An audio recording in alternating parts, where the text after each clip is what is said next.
যে কোনো দেশের হয়ে নির্দিষ্ট একটা ফরম্যাটের প্রথম ম্যাচ খেলা সৌভাগ্যের বিষয়। আন্তর্জাতিক ক্রিকেটে বর্তমানে এমন ক্রিকেটার খুবই কমই আছেন যারা তাদের নিজ দেশের হয়ে নির্দিষ্ট একটা ফরম্যাটের প্রথম ম্যাচে অংশগ্রহণ করতে পেরেছেন। তেমন একজন ক্রিকেটার সাকিব আল হাসান। টি-20 ক্রিকেটে বাংলাদেশের প্রথম টি-20 ম্যাচের একাদশে ছিলেন বিশ্বসেরা এই অলরাউন্ডার। অবাক করা বিষয় হলো সাকিবের অবসরের পর সেই একাদশের সর্বশেষ ক্রিকেটারেরও বিদায় নিশ্চিত হয়েছে। জিম্বাবুয়ের বিপক্ষে সেদিন একাদশে ছিলেন সাদাত হোসাইন ও শাহরিয়ার নাফিস।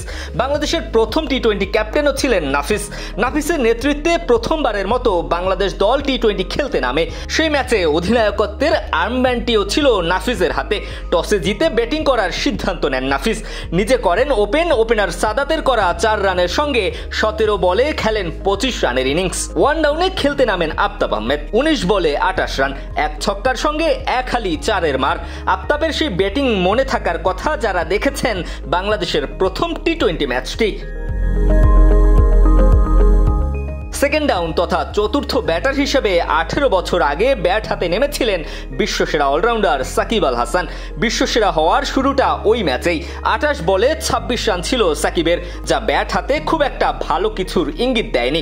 5 নম্বরে ব্যাট করেছিলেন নাদিব চৌধুরী। 7 বলে 10 রান করেছিলেন নাদিব। 6 নম্বরে ফরহাদ রেজা ব্যাট করে খেলেন মাত্র 5 বল থেকে 7 রান করেন ফরহাদ। যথাক্রমে মুশফিকুর রহিম আসেন পরবর্তীতে। 5 বলে 2 করে আউট তিনি।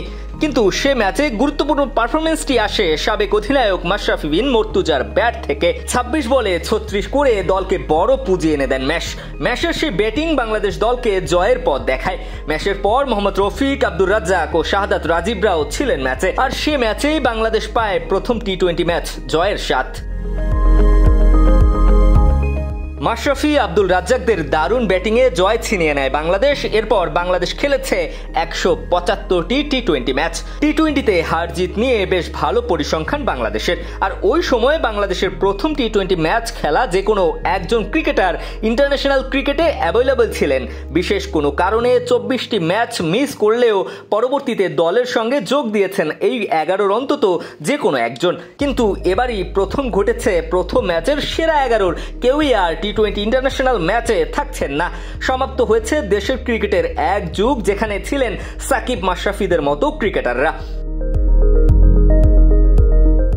পঞ্চপাণ্ডবের মধ্যে 3 জন ক্রিকেটার প্রথম টি-20 ম্যাচ খেলতে পেরেছিলেন। আর তাদের মধ্যে প্রথম টি-20 ক্রিকেট থেকে অবসর নেন মাশরাফি 2017 সালে। এরপর 2022 সালে টি-20 ক্রিকেট থেকে অবসর নেন মুশফিকুর রহিম। সাকিব অবসর নেন 2024-এ এসে। এভাবেই একে একে বিদায় নেন প্রথম 11।